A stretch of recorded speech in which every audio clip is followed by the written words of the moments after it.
Kevin was saying tomorrow's forecast could mean a messy commute, not just for drivers, but for the tens of thousands of students heading to or from school. Yeah, snow expected to arrive early in the morning. Classes then start right after that, prompting a lot of schools to think about it long and hard tonight. Are they going to shut down things so parents don't have to worry overnight? Decisions possibly coming early in the morning or tonight. Lindsay Stone kind of joins us live with what goes into all of that and what parents need to know. Hey there, Lindsay.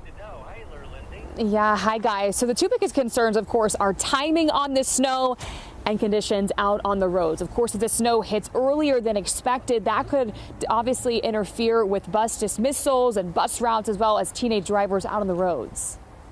We don't take it lightly because we want our kids here learning, but we also understand that we want everybody to be safe. With snow headed to Greater Cincinnati Tuesday afternoon, some districts are already discussing delays or even cancellations as they weigh safety and timing. So what goes into that decision? What we normally do, depending on when the weather comes, 4 or 5 a.m. in the morning, we drive the whole community. Princeton City Schools Superintendent Elgin Carr doesn't take the decision lightly. What we don't want is our kids to get here and be stuck.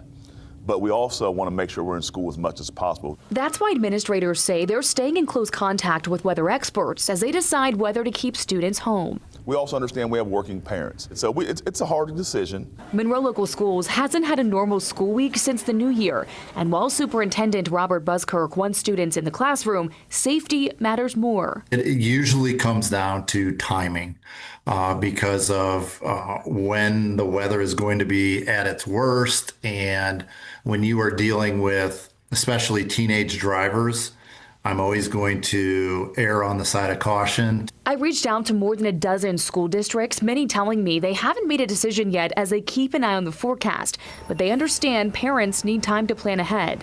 I think that puts a lot of parents in a really tough situation if you are making that call at the last minute. Maybe they're scrambling for childcare. So I'd rather make the decision sooner than later, even if it's maybe not the perfect decision. And I reached out to about a dozen schools across northern Kentucky, Greater Cincinnati, some of them beginning to start communication with parents about possible dismissal, early dismissal. But a lot of the schools are saying to me that they're going to determine this later tonight and early in the morning, just waiting to see if the path of this snow changes or the timing at all. So they are telling parents, stay aware of your school's website, monitor that closely. And of course, we'll have a full list on our website, WLWT.com. Live tonight, Lindsay Stone, WLWT News 5.